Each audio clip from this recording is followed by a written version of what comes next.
हमने कई सारे फंक्शन लिए, इस तरह के फंक्शन लिए, y बराबर 3x 4x इस टाइप के फंक्शन लिए हमने y बराबर x स्क्वायर टाइप के फंक्शन लिए, और भी बहुत तरह के फंक्शंस हो सकते हैं। हमने बिना ये इक्वेशन लिखे हुए भी फंक्शन ग्राफ में बनाया, और हमने ये बताया कि जब कभी भी कोई कर्व अगर है, कोई वक्र है, और आप उसके किसी बिंदु पर, यानी x का कोई एक मान है, जो भी x का यहाँ पे जितना भी मान हो, इधर x है इधर y है, तो यहाँ पे जो भी मान है उस मान पर अगर आप y के बदलने की दर जानना चाहते हैं तो आपको उस बिंदु से आप जाइए कर्व पे और वहाँ पे एक स्पर्शरेखा खींचिए, एक टैंजेंट खींचिए, और उस टैंजेंट का जो यहाँ पर एंगल बनेगा x एक्सिस के साथ में, उसका अगर आप tan थीटा कर दीजिएगा तो वही हो जाएगा dy by dx, rate of change of y।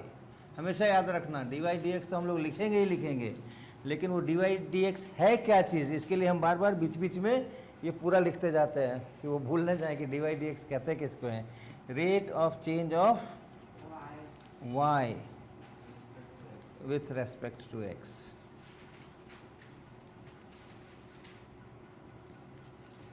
x की अपेक्षा y के बदलने की दर है ये, उसी को हम लोग dy dx कहते हैं। तो ये जो y और x का जो रिश्ता है, संबंध है, वो अगर इस ग्राफ से दिख रहा है तो उस बिंदु पर y के बदलने की दर, यानी x को थोड़ा सा बदले तो y कितना बदलेगा, वही चीज़ यहाँ बताते हैं। उसके लिए आप यहाँ पे स्पर्शरेखा खींचिए, टेंजेंट खींचिए, और x एक्सिस से उसका एंगल देखिए, और वो जहाँ पर जितना हो जाए वही dy dx है। अब अगर हम इस मैक्सिमम वाले पॉइंट पर हैं, अपने आसपास अगल बगल में जो दूसरे पॉइंट्स हैं उनमें ये सबसे ऊंचा पॉइंट है, y का मान यहाँ सबसे ज़्यादा है ना। तो इस बिंदु पे अगर आप स्पर्शरेखा खींचोगे, जो सबसे ऊपर वाला बिंदु है, वहाँ पे स्पर्शरेखा खींचोगे तो कैसी आएगी, स्पर्शरेखा कैसी आएगी, हाँ x अक्ष के समानांतर आ जाएगी, ऐसी आ जाएगी स्पर्शरेखा, ऐसे आ जाएगी। और तब इसका जो इसके साथ में एंगल बनेगा वो थीटा 0 बनेगा, और थीटा 0 बनने से tan थीटा भी 0 होगा, और हम कहेंगे कि यहाँ पर dy dx जो है वो 0 है। हाँ, दो लाइन के बीच एंगल कैसे बनाते हो, मान लो एक ऐसी लाइन है और एक ऐसे लाइन है, तो कहते हो ना कि ये इससे इतनी झुकी हुई है, 15 डिग्री झुकी हुई है, 30 डिग्री झुकी हुई है, 40 डिग्री झुकी हुई है, इसी को तो एंगल कहते हैं ना। अब यहाँ पर क्या है कि ये इसके साथ में इसी दिशा में, ये पूरब जा रहा है तो ये भी पूरब जा रहा है, ये अगर उत्तर है तो ये भी उत्तर है, तो जो इसकी दिशा है वही इसकी दिशा है। यहाँ पे क्या है, इसकी दिशा कुछ और है और इसकी दिशा कुछ और है, तो कहेंगे कि भाई ये इससे झुका हुआ है, इससे अलग दिशा में जा रहा है। यहाँ पे दोनों एक ही दिशा में चल रहे हैं, तो यहाँ पर एंगल इन दोनों के बीच का कोई एंगल नहीं है, 0 है, ठीक है। लेकिन एक और भी स्थिति हो सकती है, ये भी ध्यान रखो, गणित की बात कर रहे हैं। एक इधर जा रहा है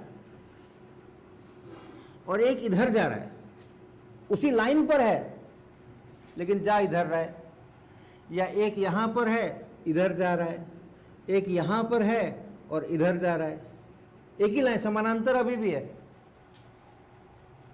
हाँ, अभी जो है वो विपरीत दिशा में जा रहे हैं। हम यहाँ कहेंगे कि इन दोनों लाइन के बीच में, या इन दोनों लाइन के बीच में जो एंगल बना है वो 180 डिग्री बना है, राइट।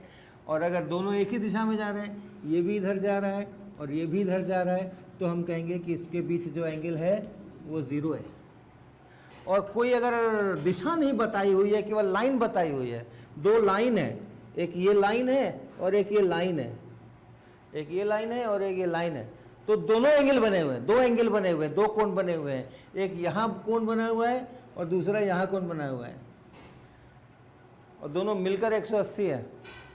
ये अगर 30 है तो वो 150 है।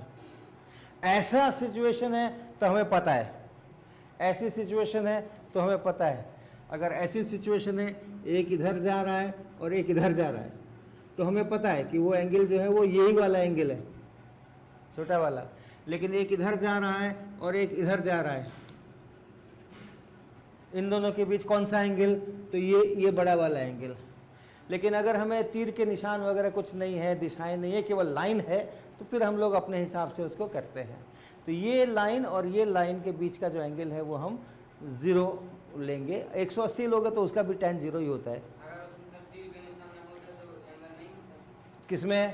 सबसे ऊपर इस वाले में हाँ, तीर का निशान नहीं होता तो भी एंगल होता है। तब ये लाइन होती, तब ये लाइन होती, ये लाइन होती। अब तुम्हें ये वाला एंगल चाहिए तो ये वाला लो, ये वाला एंगल चाहिए तो ये। बिना जोड़े एंगल होगा। वो तो लाइनों के बीच का एंगल है ना। अगर उस एंगल नापना चाहते हो, ठीक, ये भी बहुत अच्छा प्रश्न है। ठीक है, तो जो इसकी दिशा है वही इसकी दिशा है कि नहीं बोलो? वही इसकी दिशा है कि नहीं बोलो? तो जो यहाँ एंगल बन गया वही इसके बीच का भी एंगल है। जो इसकी दिशा है वही इसकी दिशा है, वही इसकी दिशा है, वही इस पूरे की दिशा है, वही इस पूरे की दिशा है। ठीक है, तो नहीं भी जुड़ा है तो तुम जोड़ दो, क्योंकि उसी दिशा से तो एंगल का निर्धारण होगा ना कि ये कितना इससे झुका हुआ है, कितना घुमा हुआ है।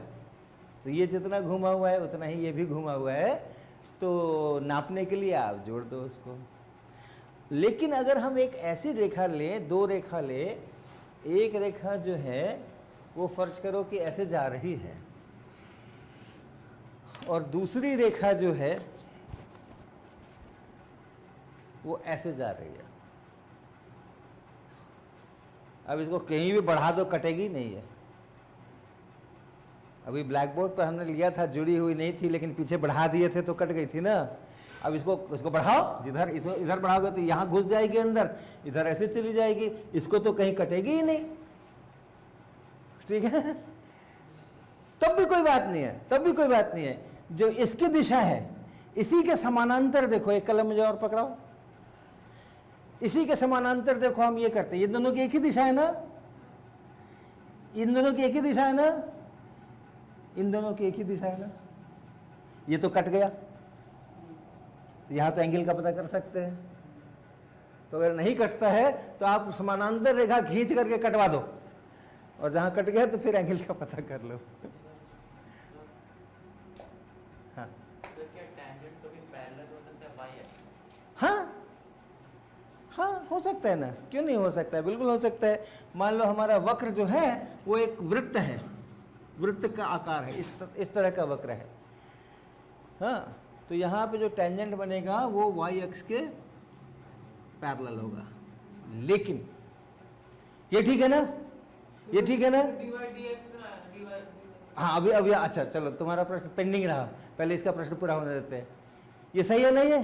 हाँ, ये अगर सर्कल है और सर्कल के इधर वाले पॉइंट पर, सबसे दाहिने वाले पॉइंट पर अगर स्पर्श रेखा खींचेंगे तो ऐसे जाएगी, y अक्ष के समानांतर हो जाएगी। ठीक है, लेकिन एक समस्या है। हाँ हाँ हाँ हाँ, ठीक है, हाँ बोलो आगे, क्यों नहीं बनेगा? हाँ बताओ क्यों नहीं बनेगा? कोई वैल्यू बढ़ाया जाएगा तो वापस रेट कम ज्यादा होती है। रेट कम ज्यादा। हम इसी समस्या को सामने लाने की कोशिश कर रहे हैं कि इसमें क्या प्रॉब्लम है कि एक ही एक्स पर 2 वाई है,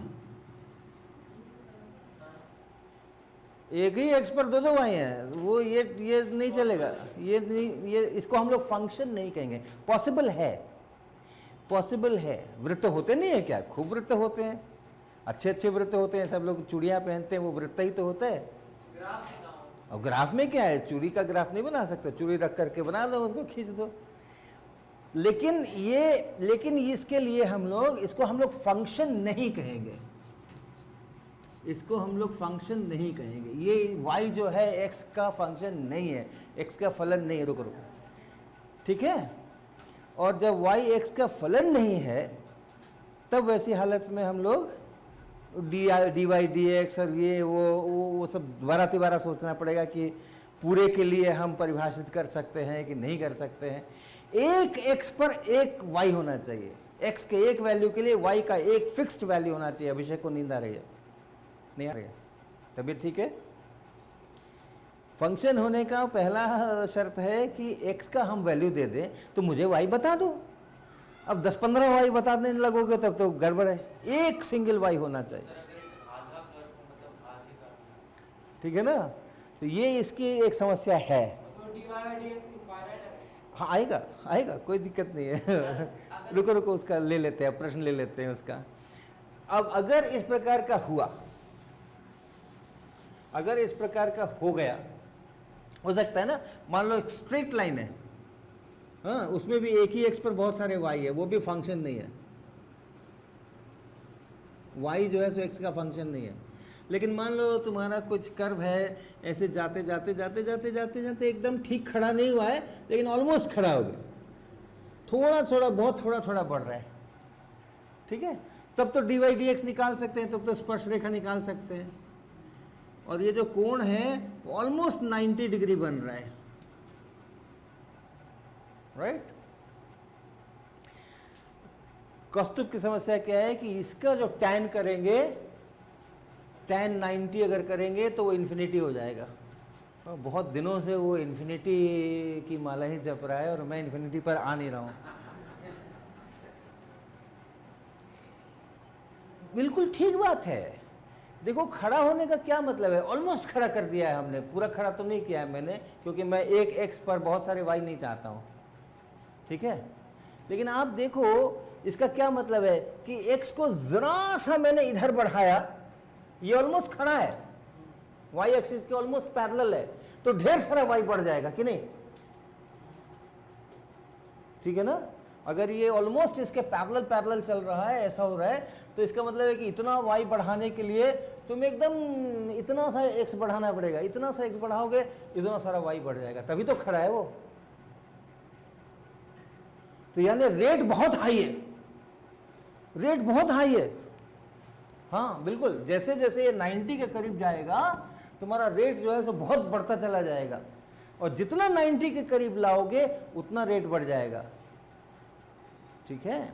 और ऐसा जब होता है, तुम हमें कोई भी बड़ी से बड़ी संख्या दे दो, 2 अरब 5 अरब कुछ भी दे दो, हम इसको और 90 के थोड़ा करीब ले जाएंगे तो उस 5 अरब से भी ज्यादा हो जाएगा। तुम हमें 25 खरब दे दो, हम और इसको 90 के करीब ले जाएंगे, 25 खरब से भी ज़्यादा हो जाएगा।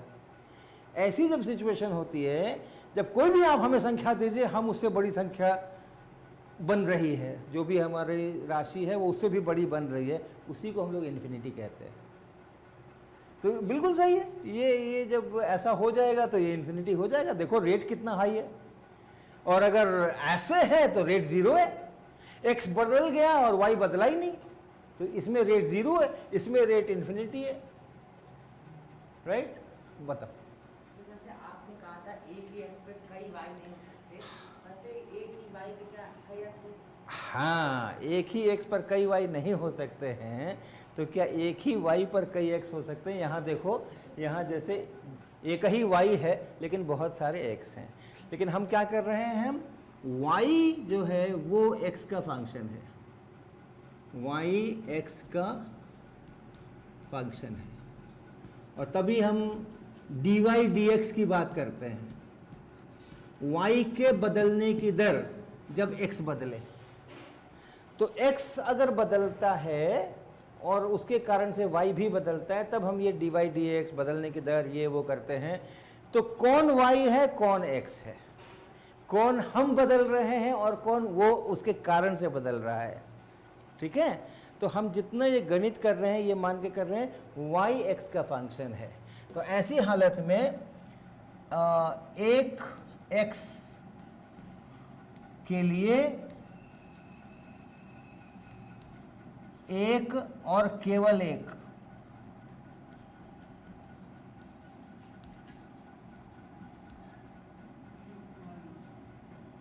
y होना चाहिए,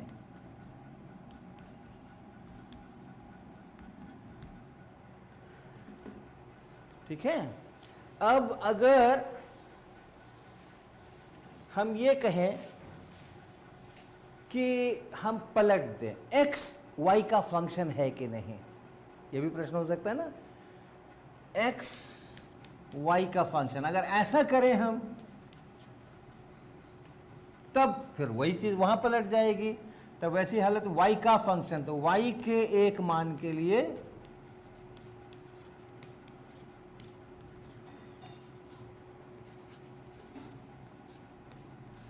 x का, हाँ, एक और केवल एक मान होना चाहिए, एक और केवल एक।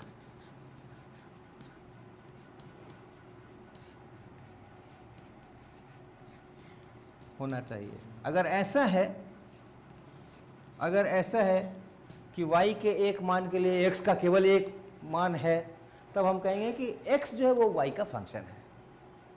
ठीक है, तो यहाँ अगर हम कहते हैं जैसे ये लाइन है, तो ये किसकी लाइन है, ये y x का फंक्शन है। ठीक है, लेकिन अगर हम ऐसी वाली लाइन कहेंगे तो वो y x का फंक्शन नहीं है, x y का फंक्शन है, क्योंकि ये हर एक y के ऊपर एक ही x है, हर एक y पर एक और केवल एक x है। वो बराबर हो सकते हैं, है ना, वो बराबर हो सकते हैं, लेकिन एक x दे दो मुझे, इसके लिए एक x दे दो मुझे, मैं तुम्हें एक y दूंगा, तुम दूसरा x दो, फिर मैं तुम्हें एक y दूंगा। वो एक y इस एक y के बराबर भी हो सकता है, उसमें दिक्कत नहीं है अपने को, लेकिन एक ही x पर दो चार y नहीं होने चाहिए। ठीक है, और ऐसा भी नहीं होना चाहिए कि हमने x दिया, तुमने x दिया, मैं y नहीं दे पा रहा हूं, ऐसा भी नहीं होना चाहिए, तब भी वो फंक्शन नहीं है, तब भी वहां पे dy dx की बात नहीं करेंगे, वहां पे दर की बात नहीं करेंगे। सर जैसे ये पैरेलल लाइन हुई, तो अगर इसमें dx by dy कर दें, हाँ, अगर x को y का फंक्शन करके मान रहे हैं तो यस, तब dx dy कर सकते हैं, वो जीरो होगा, dy dx infinite. dy dx infinite होगा। और क्या है कि सर 90 से ज़्यादा हो सकता है? हाँ, 90 से ज्यादा हो सकता है क्या भाई? ये जो कोण है, स्पर्श रेखा का जो कोण है x अक्ष से, वो 90 से ज्यादा हो सकता है क्या?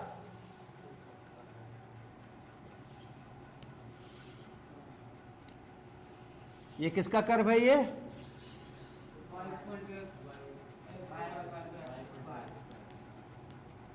ऐसा ही होता है ना, y equal to x square का इसी टाइप का कर्व होता है। अब आप यहां आ जाओ, अब आप इस x पे आ जाओ, यहां पे स्पर्श रेखा खींचो,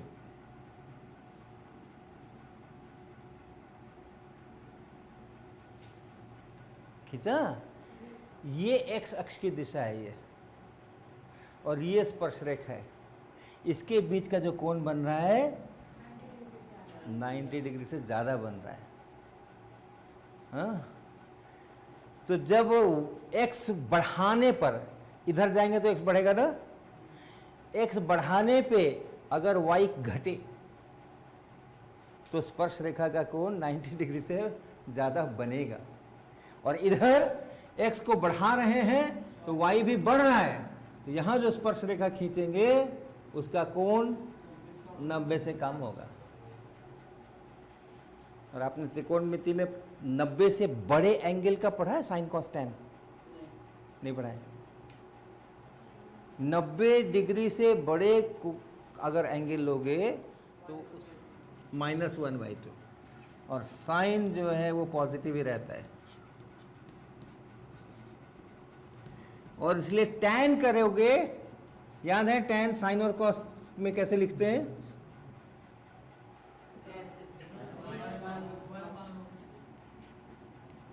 ये पता है क्या आपको? ये पता है ना?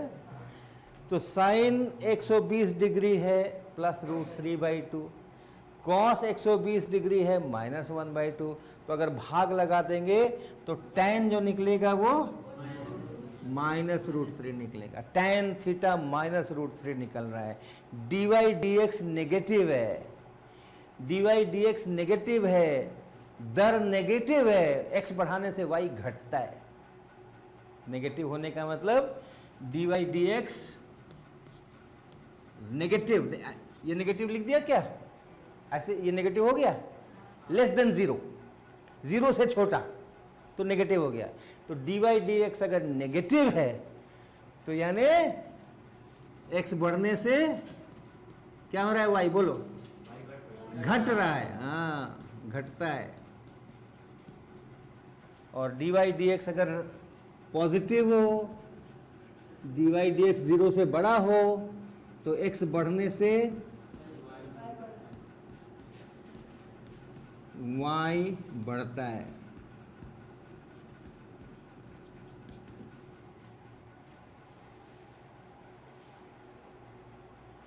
सही,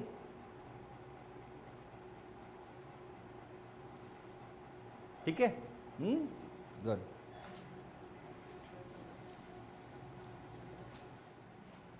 अगर हमारे पास में आपको y बराबर एक्स स्क्वायर का पता है, डी वाई डी एक्स पता है ना, कितना होता है, और अगर यहाँ किसी चीज से गुना कर दूं, कांस्टेंट से गुना कर दूं, तो अगर a से गुना कर दूं तो यहाँ भी a से गुना हो जाता है, पता है ना आपको, ठीक है। इसी तरह से y इक्वल टू कुछ मान लो 3x है, इसका पता है आपको, डी वाई डी एक्स कितना होता है, 3 होता है। और केवल y बराबर x रखेंगे तो 1 होगा, यहाँ जितना से गुना कर देंगे उतना ही यहाँ भी हो जाएगा, ये भी पता है आपको। कांस्टेंट अगर हो y बराबर 5 तो डी वाई डी एक्स जो है वो 0 होता है। इसका जो ग्राफ है एकदम एक्स एक्सिस के समानांतर चल रहा है, डी वाई डी एक्स 0 है। ये जो है स्ट्रेट लाइन ऐसे चल रही है, इसका डी वाई डी एक्स इतना है, इसका d y d x x पर निर्भर कर रहा है, ठीक है, ये सब जानते हैं आप। एक्स क्यूब का भी आपको पता है, एक्स पे पावर एन का भी आपको पता है ना, वाई बराबर एक्स पे पावर एन पता है ना आपको।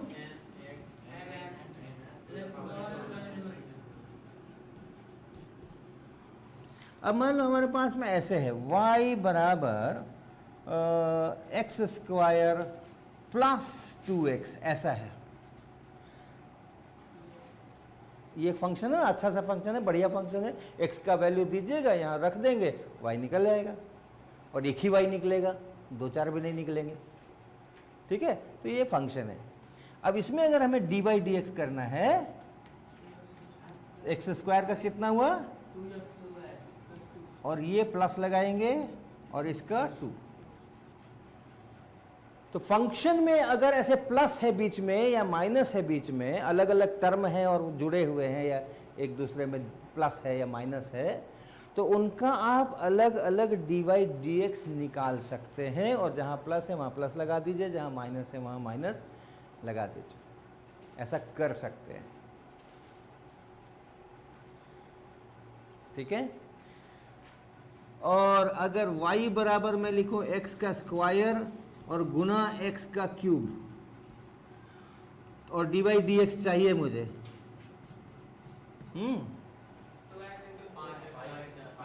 2x इंटू इसका 2x हो गया और इसका 3x स्क्वायर हो गया, तो कितना हो गया ये, लेकिन y जो है वो तो x पे पावर 5 हो गया ना, एक्स स्क्वायर और एक्स क्यूब को गुना करेंगे तो क्या होगा, और x पे पावर 5 अगर है तो डी वाई डी एक्स क्या होना चाहिए, 5x4 होना चाहिए। तो ये तो गड़बड़ हो गया, ये तो 5x4 नहीं आया। तो अगर दो चीजों का गुना किया हुआ है या भाग दिया हुआ है, तब ये काम न करना कि अलग अलग निकाल दे, वहां गुना है तो यहां भी गुना कर दे, वहां भाग है तो वहां यहां भी भाग कर दे, ऐसा नहीं करना। वो क्या करना है वो हम कल बताएंगे। लेकिन जोड़ या घटाव अगर है तब ये काम कर सकते हैं हम, ठीक है, ओके।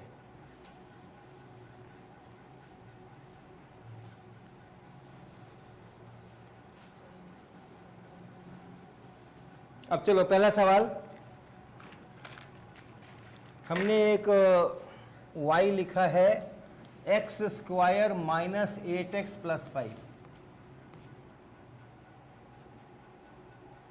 ओके। x बराबर 1 रख दें तो कितना आएगा y का मान, x बराबर 0 रख दें तो, x बराबर 2 रख दें तो,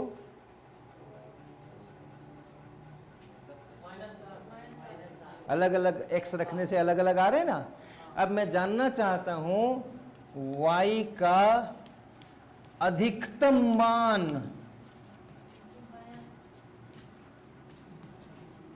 कितना है,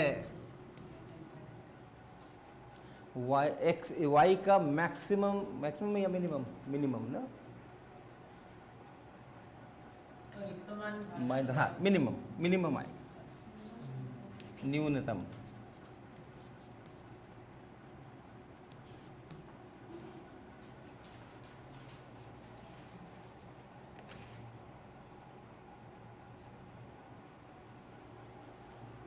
अच्छा पहले बताओ, हमने अभी मैक्सिमम अधिकतम लिखा था, फिर हमें लगा नहीं इसका अधिकतम नहीं होगा, काट दिया मैंने, इसको न्यूनतम कर दिया। ऐसा क्यों किया मैंने? हाँ, अधिकतम का तो कोई प्रश्न नहीं है, क्योंकि x का वैल्यू जितना ज़्यादा रखते जाएंगे उतना ज़्यादा आता जाएगा। कौस्तुभ को बड़ा आनंद आएगा, इन्फिनिटी हो रहा है, तो उसका अधिकतम तो कोई है ही नहीं, अधिकतम तो इन्फिनिटी है। न्यूनतम, मिनिमम, आपने देखा हमने x बराबर 0 रखा तो 5 आ गया, हमने x बराबर 1 रखा तो क्या आ गया, -2 आ गया। तो 5 से -2 छोटा है कि बड़ा है? इसका न्यूनतम मान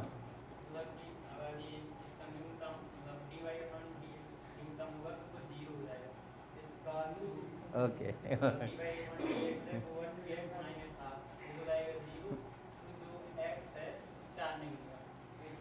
बहुत बढ़िया।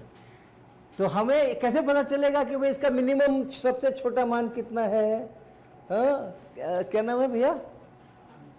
अमित। हाँ देखो, अमित ने बताया न्यूनतम मान चाहिए, चलो dy/dx निकालते हैं। तो dy/dx निकालो, x² का dy/dx कितना बना? माइनस लगा दो, 8x का कितना बना? प्लस लगा दो, 5 का कितना बना? इतना। अब अगर वहां पे न्यूनतम होना है, मिनिमम होना है, तो वहां पे dy/dx को 0 होना पड़ेगा, है ना। जहां मिनिमम होता है वहां पे मेरा टेंजेंट जो है x एक्सिस के पैरेलल हो जाता है, dy/dx 0 हो जाता है, तो इसको 0 होना होगा। और इसको 0 होने का मतलब है कि x बराबर 4, x बराबर 4 पे वो न्यूनतम है। और रख दो यहाँ पे y का मान, 4 का स्क्वायर 8 - 8 गुना 4 और प्लस 5, 16 - 32 और प्लस 5 बराबर -11। ये है मिनिमम, -11 से नीचे नहीं जा सकता है, चाहे x का कुछ भी रख दो। x² है, ये y है ना, समझ गए?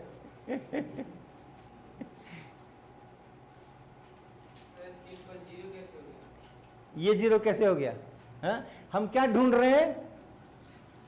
y का न्यूनतम मान। और y का न्यूनतम मान अगर कहीं पर है तो वहां पर स्पर्श रेखा कैसी बनेगी? पैरेलल बनेगी। तो वहां पर dy/dx क्या होगा? उस जगह पे 0 होगा। तो न्यूनतम अगर तुम्हें चाहिए तो dy/dx को 0 करना पड़ेगा, और अधिकतम चाहिए तो dy/dx को 0 करना पड़ेगा। अधिकतम चाहिए तो भी 0 करना पड़ेगा, न्यूनतम चाहिए तो भी 0 करना पड़ेगा, क्योंकि अगर तुम्हारा कर ये y कहीं पर अधिक है, अधिकतम है, तो भी यहाँ पे स्पर्श रेखा जो है वो x एक्सिस के समानांतर है। थीटा बराबर 0, tan थीटा बराबर 0, dy/dx बराबर 0। तो इस ये तो प्लस 0 है, छोड़ दें इसको।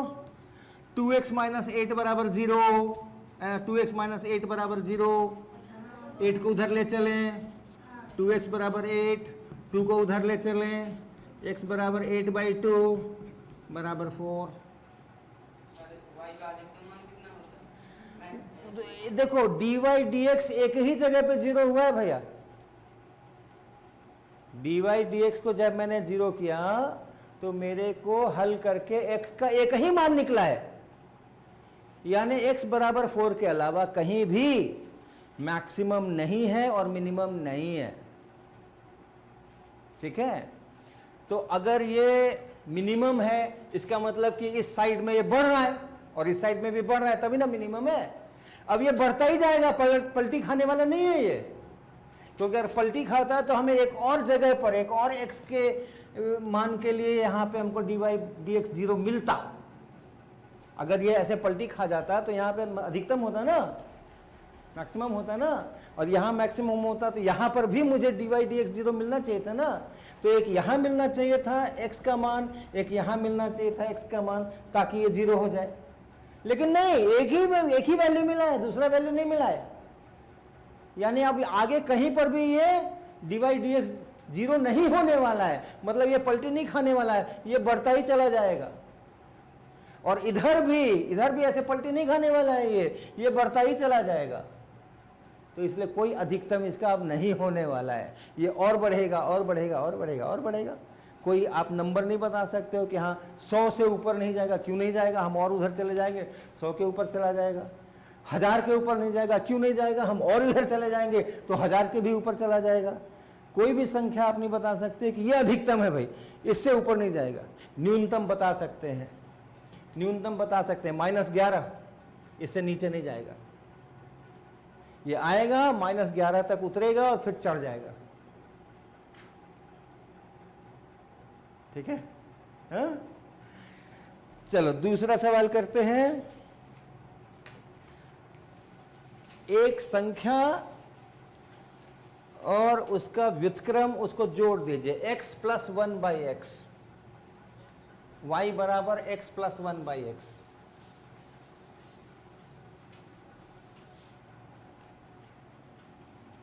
आप देखिएगा इसमें थोड़ा फंक्शन के होने और न होने की भी समस्या खड़ी होने वाली है। y बराबर x + 1/x। अब हमें ढूंढना है कि इसका मिनिमम है, मैक्सिमम है, कहाँ कहाँ मिनिमम है, कहाँ कहाँ मैक्सिमम है। ढूंढो,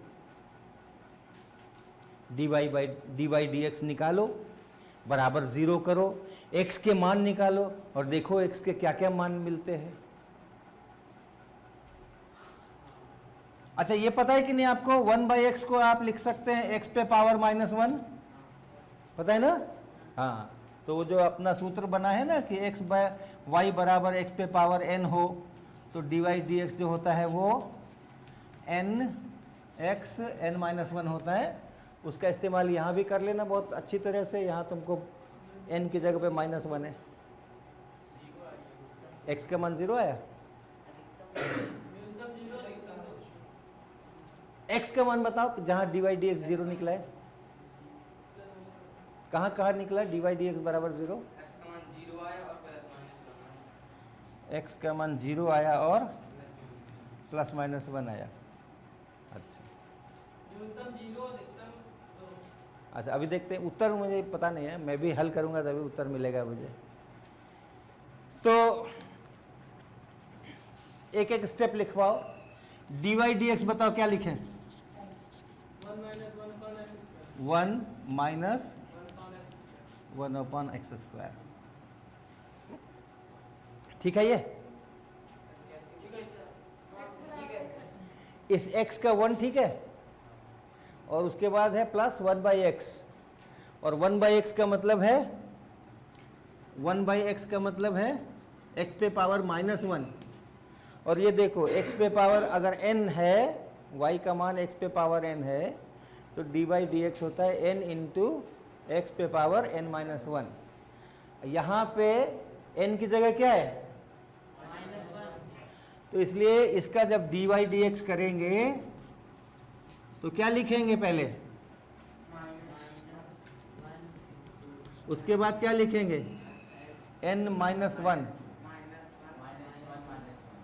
-1 लिखेंगे ना, तो -2 हो गया। हाँ, -1 तो -2 हो गया, और इसका मतलब हो गया ये तो माइनस है, और x पे पावर -2 का मतलब 1/x²। ये ठीक है क्या? x पे पावर -2 का मतलब 1/x²। तो 1/x अगर है, उसका अगर हमें dy dx चाहिए तो वो -1/x² होता है। इसलिए इस 1/x का dy dx लिखा -1/x²।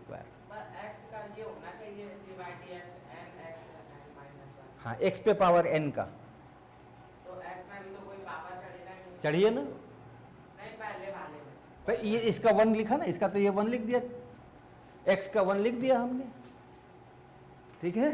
अब इसके ऊपर आ रहे हैं, यहाँ प्लस है लेकिन 1/x का करने से खुद ही -1/x² आता है, तो प्लस और माइनस गुना होकर के वो माइनस ही हो गया, तो -x।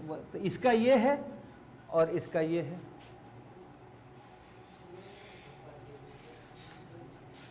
अब इसको 0 होना चाहिए भाई, dy dx 0 होना चाहिए। न्यूनतम खोजो या अधिकतम खोजो, दोनों के लिए dy dx को 0 होना चाहिए। तो न्यूनतम तथा अधिकतम के लिए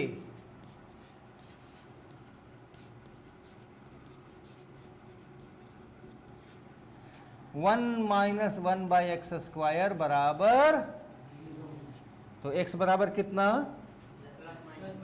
हाँ +1 या -1, 0 नहीं, x बराबर 0 नहीं, x बराबर 0 रखोगे तो ये 0 नहीं होने वाला है। x² को 1 होना पड़ेगा ताकि 1/1 जो है इस 1 से घट करके और 0 दे दे, और x² को 1 होने के लिए या तो x को +1 होना पड़ेगा या तो x को -1 होना पड़ेगा। अब 2 आ गए, एक जगह अधिकतम है, एक जगह न्यूनतम है। कौन सा +1 पर क्या है और -1 पर क्या है?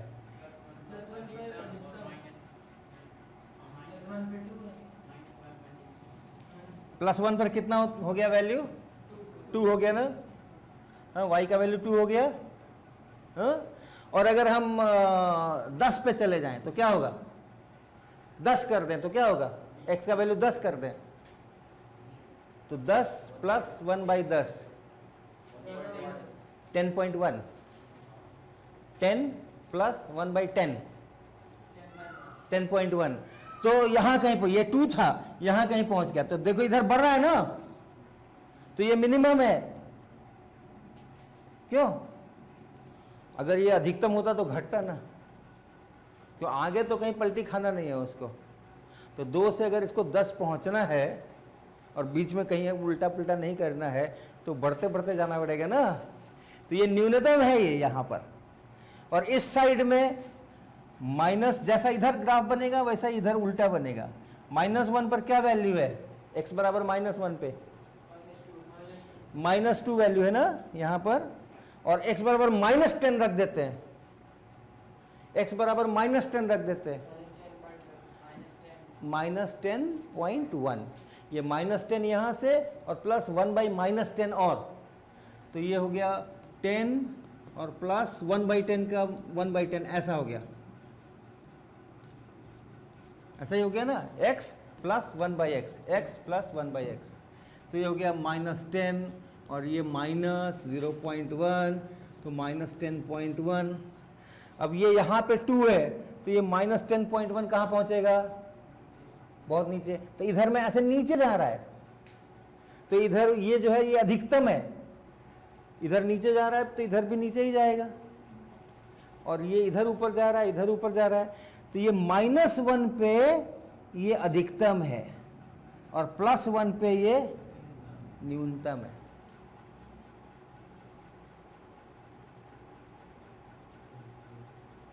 ठीक है। अगर x को बहुत बड़ा कर दें, जैसे अभी हमने 10 कर दिया, तो आप देख रहे हैं ना इसका असर बहुत कम हो गया। अगर x को मैं बहुत बड़ा करता चला जाऊं तो इसका असर तो बहुत कम हो गया ना, ये जरा जरा सा बदलेगा, लेकिन ये उसकी अपेक्षा अच्छा खासा बदलेगा। तो ये ग्राफ जो है सो y बराबर x के जैसा दिखेगा, दिखेगा।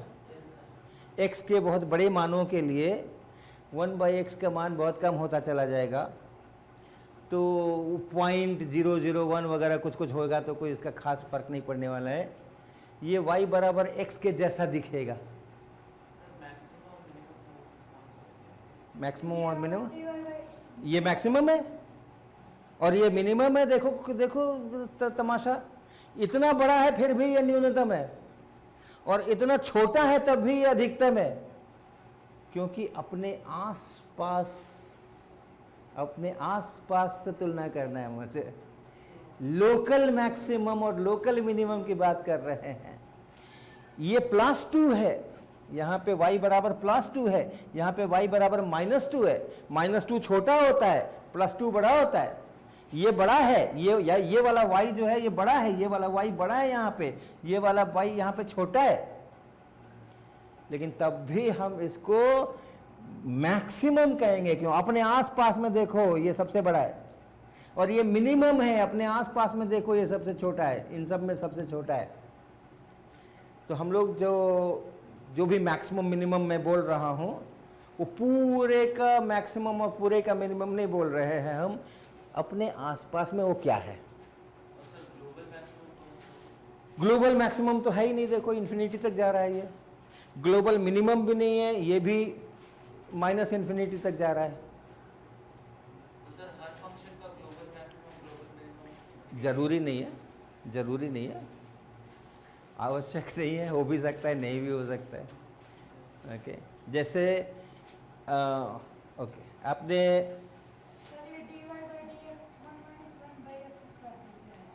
अच्छा ठीक है, पहले इसी को कर दे फिर से। अभी किया हुआ है, आपने कॉपी पे भी लिखा होगा।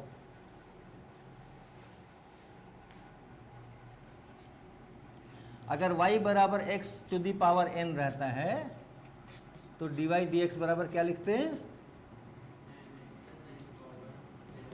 लिखते हैं ना। अब मुझे क्या है? मुझे है y बराबर 1/x, अर्थात y बराबर x पे पावर -1, ये है ना।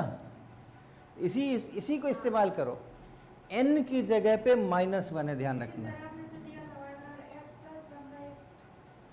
हाँ तो अच्छा, y बराबर हमने दिया था x + 1/x, और dy dx मैंने लिखा था, इस x का dy dx किया था मैंने तो 1 हुआ था। अगर y बराबर x हो तो dy dx क्या होता है? 1 होता है ना। इस x का dy dx ये 1 हो गया, इसके बाद ये प्लस है। अब इस 1/x का dy dx लिखना है, और वो dy dx है -1/x²। अब यहां से देखो, इस n की जगह पे यहाँ -1 है, तो यहाँ भी आप n की जगह -1 रखो, तो dy dx बनेगा n की जगह पे -1 रख दिया, x रख दिया, n की जगह पे -1 रखा, -1 -2 हो गया, अर्थात -1/x²। तो इसका dy dx यहाँ है, इसका dy dx यहाँ है, बीच का प्लस यहाँ है, वही प्लस यहाँ है। सर 1/x का dy dx -1/x² कैसे हो गया? यही तो दिखाया मैंने, ये देखो, इसको याद रखो। और तुम इसका कर रहे हो, n की जगह पे -1 है कि नहीं, y बराबर x पे पावर -1, यहाँ है y बराबर x पे पावर n, तो n की जगह -1 है ना।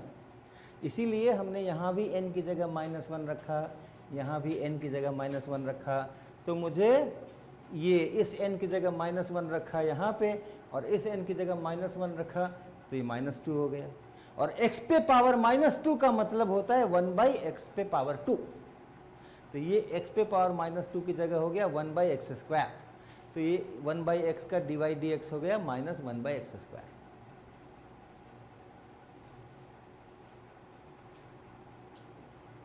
ठीक है।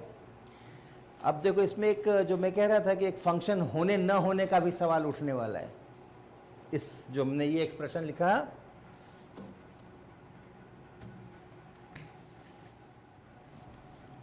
y बराबर x + 1/x, ऐसा लिखा ना।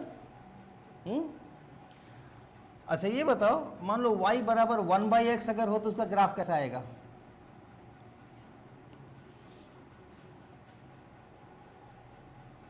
x बराबर 1, y बराबर 1, x बराबर 2,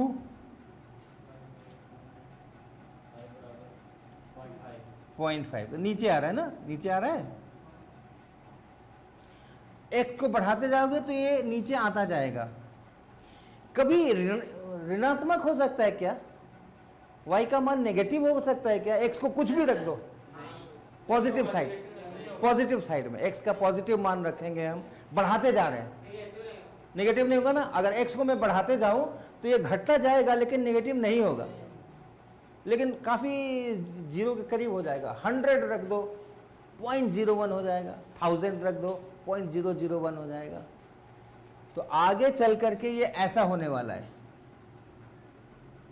इसको क्रॉस कभी भी नहीं करेगा लेकिन एकदम ऑलमोस्ट इसे सट जाएगा। हाँ, ऐसा होने वाला है ना। और इधर आओ, ये 1 है, 1/10 रखो, x बराबर 1/10 रखो,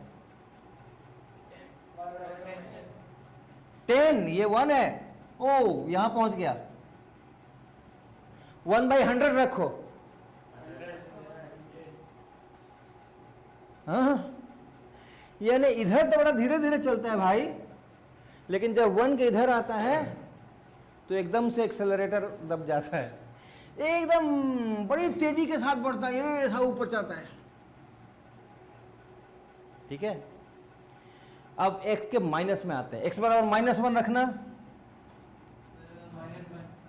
-1 हुआ, ये है ना -1, इसके सामने यहां कहीं पे हुआ, -10 रखना, x बराबर -10 रखना, -0.1 कहां पर होगा? यहां इस ग्राफ में इधर होगा कि इधर होगा? यहां कहीं पर होगा माइनस, लेकिन जरा सा ही आना है 0.1। अगर x बराबर -10 रख देते हैं तो 1/x कितना हो गया? -1/10, यानी -0.1। तो माइनस मतलब नीचे आओ, कितना नीचे आओ? जरा सा नीचे आओ, यहीं के यहां थे, -1 जब रखे थे तो यहां थे, और -10 रख दिया तो, और -100 रख दिया तो, और सट गए इस लाइन के अंदर में, और -1000 रख दिया तो, और सट गए। तो इस साइड में एकदम ऐसा सटा सटा चलेगा, ये इस अक्ष से ऐसे सटा सटा चलेगा। -1/10 रख दो, -1/10, -1/10 रख दो, x बराबर -1/10 क्या होगा?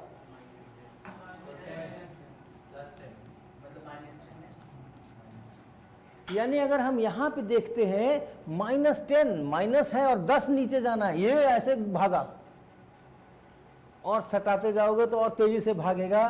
तो इस तरह से जा रहा है, जैसे ये इधर y एक्सिस के पास एकदम तेजी से भागा, वैसे ये भी y एक्सिस के साथ तेजी से भागा। x बराबर 0 पर क्या होगा? कौन सा इनफाइनाइट? कौस्तुभ, बहुत मजेदार प्रश्न है। देखो मैं x बराबर 0 की तरफ जा रहा हूं, हाँ? रुको रुको रुको रुको रुको रुको रुको रुको रुको अमित, मैं यहां पर हूं, इतना है y का वैल्यू, मैं 0 की तरफ बढ़ रहा हूं ना, ये 0 है ना, मैं देखो मैं 0 की तरफ बढ़ रहा हूं, y का मान क्या हो रहा है?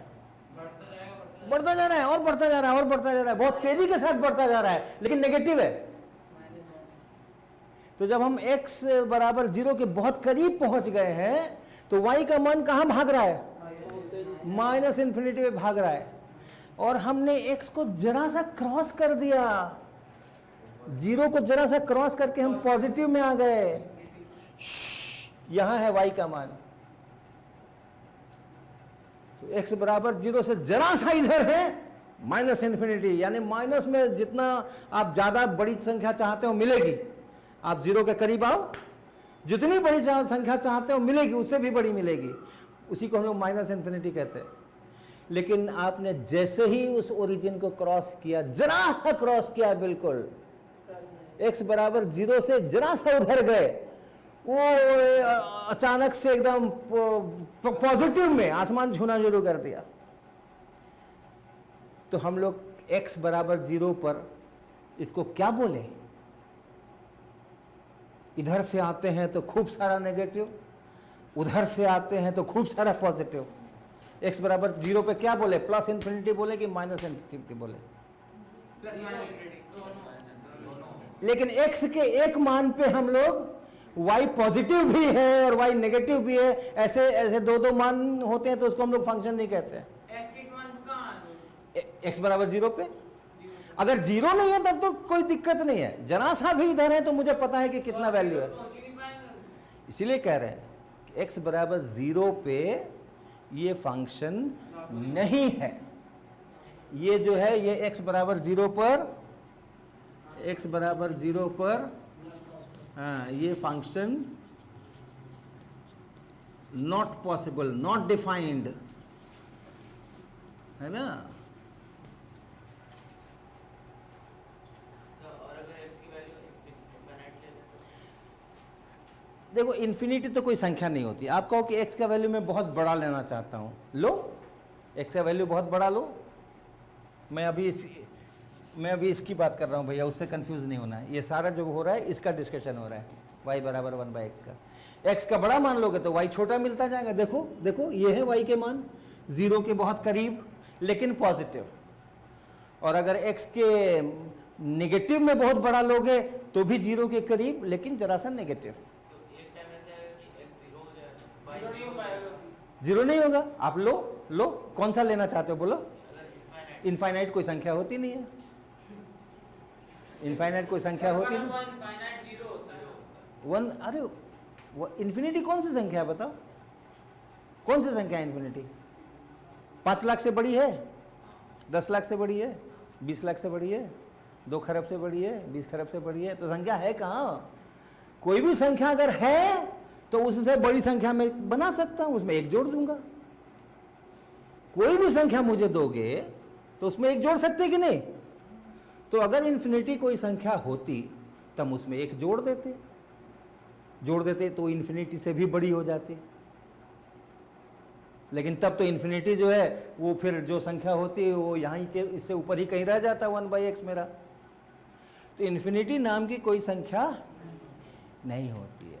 इन्फिनिटी जो है वो हम तब कहते हैं जब हमारी संख्या बड़ी है, हाँ नॉट डिफाइंड है। हम इतना ही कह सकते हैं कि आप कोई भी संख्या दो, मेरी संख्या उससे बड़ी है, लेकिन हम नहीं बता सकते कि मेरी संख्या क्या है। आप जो भी संख्या दोगे, आप 1000 दोगे, आप लाख दोगे, आप करोड़ दोगे, आप अरब दोगे, आप खरब दोगे, नील दोगे, पद्म दोगे, शंख महाशंख, जो भी संख्या आप दोगे मेरी संख्या उससे बड़ी है। लेकिन मेरी संख्या कितनी है ये हम नहीं बताएंगे। ये बताए तो हम फिर मेरी संख्या वो इन्फिनिटी नहीं रहेगी, क्योंकि उससे बड़ी संख्या आप बना दोगे, उसमें 1 जोड़ दोगे। तो इन्फिनिटी कोई निश्चित संख्या नहीं होती है, और इसलिए 1/∞ बराबर 0, 1/0 बराबर इन्फिनिटी, इसको उस अर्थ में नहीं सोचना जैसे 1/2, 1/3, 1/5 सोचते हैं, वैसा नहीं सोचना है इसको। हाँ बहुत बड़ा हो रहा है वो ठीक है, बहुत छोटा हो रहा है ठीक है, लेकिन एक खास संख्या इन्फिनिटी नाम की एक संख्या है, ऐसा नहीं सोचना। हाँ नील क्या होता है भैया? नील, 10 नील, शंख महाशंख, पद्म कहाँ आते हैं? नील के पहले कि बाद में? नील के पहले आते हैं। अच्छा, यहाँ तक तो हमने नाम दिए हैं, संख्याएं तो उसके आगे भी हैं। संख्याएं हाँ 1 जोड़ दो, 10 से गुना कर दो, 100 से गुना कर दो, 1000 से गुना कर दो, संख्या तो आगे भी है ना। यहाँ तक हमने नाम दिए हैं, उसके आगे हमने नाम नहीं दिए। ठीक है, तुम्हारा होमवर्क 2 होमवर्क है। ये होमवर्क हम 2 दे रहे हैं भैया। एक है कि 2 संख्याओं का जोड़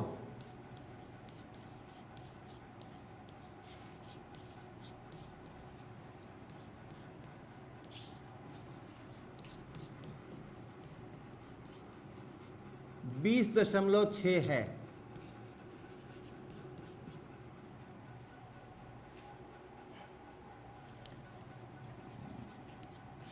दोनों संख्याएं बताएं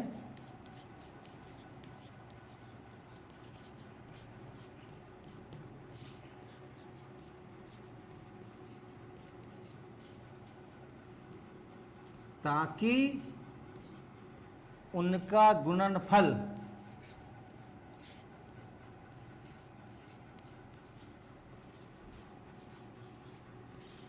अधिकतम हो।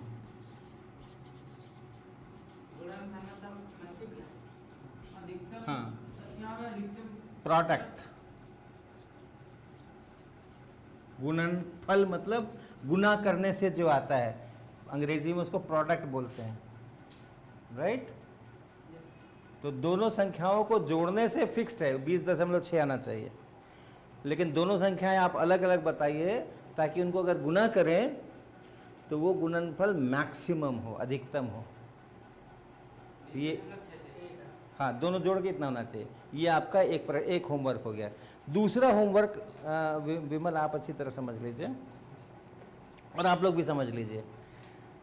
आपको क्या करना है कि एक कागज लेना है, 12 सेंटीमीटर गुना 12 सेंटीमीटर का एक कागज लेना है आपको। कागज आपको लेना है, कागज, सवाल नहीं बनाना है, कागज लेना है। अभी दिखा सकते हो, कागज लेना है कितना? स्केल है आपके पास? स्केल है सभी के पास? स्केल से नाप करके 12 सेंटीमीटर का वर्गाकार कागज आप बनाएंगे कैंची से काट करके, ठीक है। और जब आप बना लेंगे, हाँ ठीक है, देना मुझे। जब आप बना लेंगे वर्गाकार कागज,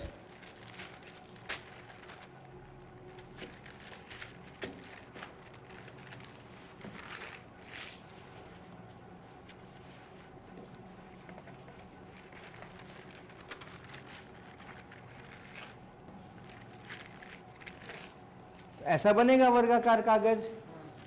अब इस वर्गाकार कागज के चारों कोने पर आप स्केल से नाप कर छोटे छोटे वर्ग बनाएंगे चारों कोने पर।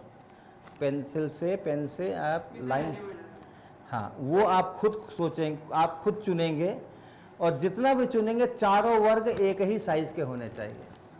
आप 1 सेंटीमीटर चुनिए, हर कोने पर एक एक, 1.5 सेंटीमीटर का चुनिए, 3 सेंटीमीटर का चुनिए, 3.2 का चुनिए, जितना भी चुनिए, छोटा बड़ा जितना भी चुनिए। जैसा वर्ग यहाँ बनाइएगा जितना बड़ा, उतना ही बड़ा वर्ग यहाँ बनाइएगा, उतना ही बड़ा यहाँ बनाइएगा, उतना ही बड़ा यहाँ बनाइएगा। आपस में बात कर लीजिएगा, एक ही साइज़ के बहुत सारे वर्ग नहीं बनाइएगा, अलग अलग साइज़ के बनाइएगा। वो अगर 1 का बना रहा है तो आप 1.5 का बना दीजिएगा, कोई 1.25 का बना दीजिएगा, कोई, है ना, अलग अलग साइज़ के आप बनाने की कोशिश कीजिएगा। 1-2 लोगों का सेम हो जाए कोई बात नहीं है, पूर्णांक होना जरूरी नहीं है, इंटीजर होना जरूरी नहीं है। आप 1.8 सेंटीमीटर ले सकते हैं या 5.2 सेंटीमीटर का बना सकते हैं। बनाने के बाद कैंची लेके वो चारों कोने काट दीजिए, ठीक है।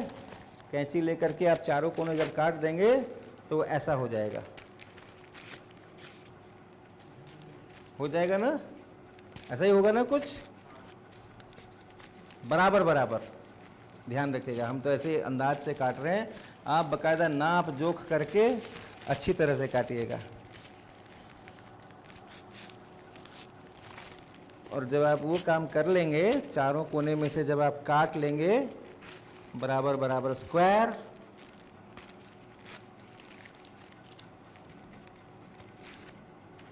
तब उसके बाद आप जब इसको ऐसे मोड़ेंगे और इसको ऐसे मोड़ेंगे और इसको ऐसे मोड़ेंगे और इसको ऐसे मोड़ेंगे तो एक डब्बा बन जाएगा और कहीं गैप नहीं रहेगा, कहीं खांचा नहीं रहेगा। यहाँ ये जो गैप वगैरह कुछ नहीं रहेंगे, बिल्कुल।